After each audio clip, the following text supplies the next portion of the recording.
ជំរាបសួរបងប្អូនថ្ងៃនេះយើងរៀនពីរបៀបស្ងោរមឹកចុចទឹកត្រីខ្ទឹមក្រហមគ្រឿងផ្សំរបស់យើងសម្រាប់ធ្វើទឹកត្រីគឺមានខ្ទឹមក្រហមម្ទេសក្រូចឆ្មាស្ករប៊ីចេងហើយនិងទឹកត្រីសម្រាប់ទឹកត្រីយើងធ្វើទឹកត្រីប្រភេទនេះណាបងប្អូនទៅឆ្ងាញ់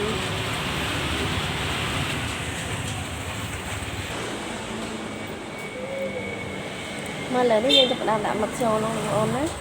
ប៉ុន្តែយើងអត់មានដាក់ទឹកទេ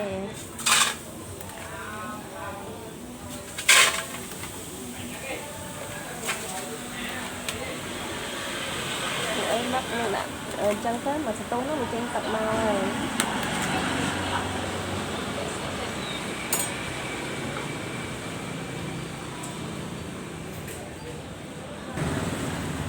នៅនេះយើងមិន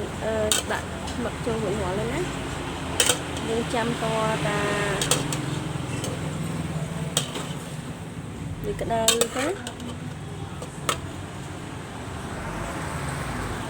ចាំតតែវាពុះវាចេញទឹកមកហើយយើងដាក់អញ្ចឹងទៅយើងគ្របវាទុកសិនទៅណាយើងគ្របវាទុកទៅមកស្ទូនោះវាចេញទឹកមកច្រើនហើយទុកតតែវាឆ្អិនយើងកុំស្ងោរយើងកុំនេះវាយូរពេកខ្លាចវាផុយអញ្ចឹងយើងគ្របសិនណាយើងនាំគ្នាមកធ្វើទឹកចុចម្ដងកុំឲ្យខាតពេលតែបងប្អូនសុំថយក្រោយបន្តិចបងប្អូនណានៅក្នុងមឹកហ្នឹងយើងដាក់អំបិលបន្តិចប៊ីចេងបន្តិចស្ករបន្តិចទៅ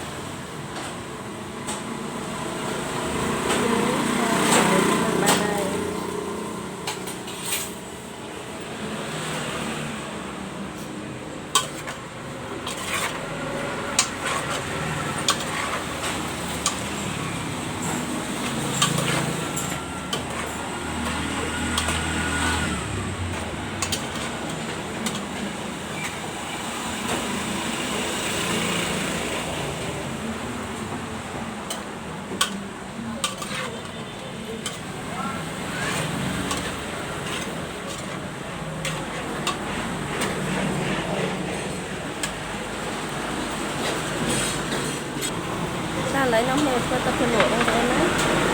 យើងយកទឹកក្រហមមកបកស្ករឲ្យស្អាតហ្នឹងហើយយើងយកមកហាន់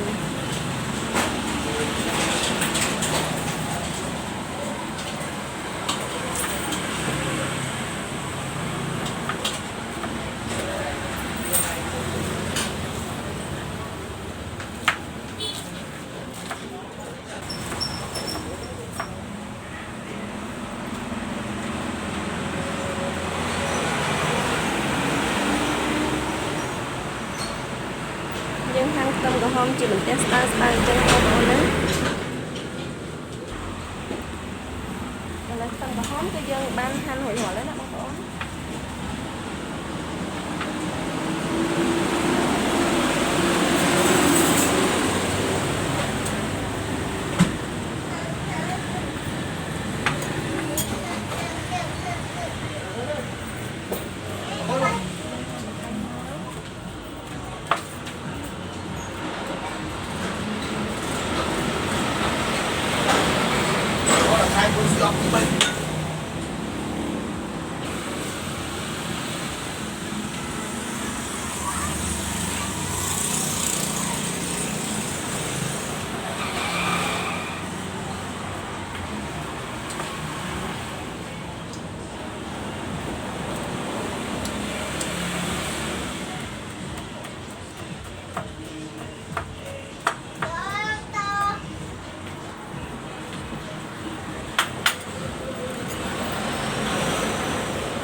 ខ្ទឹមក្រហមនិងម្ទេសយើងបានហាន់រួចរាល់ហើយឥឡូវយើងដាក់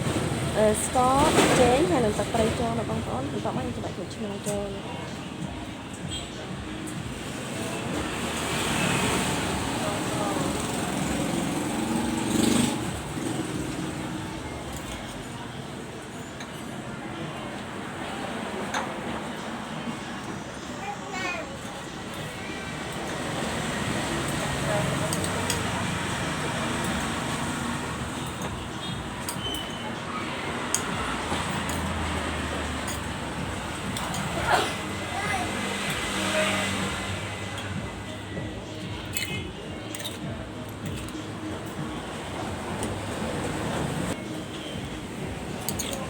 ប្រៃរបស់យើង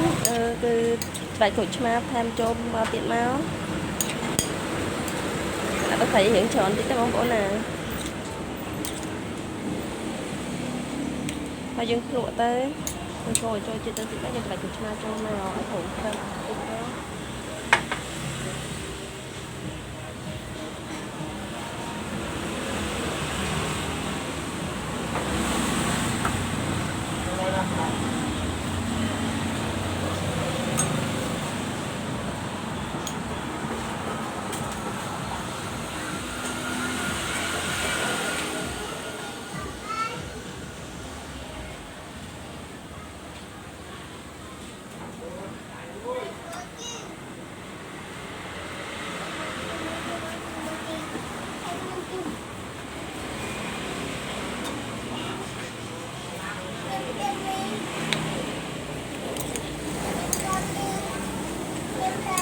ប៉ុណ្ណឹងរួចរាល់ហើយណាបងប្អូន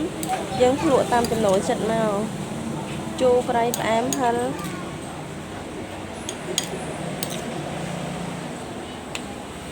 តែល្មមឲ្យបានហើយយើងភ្លក់ដល់ប៉ុណ្ណឹងរួចរាល់ហើយតែប្រៃរបស់យើង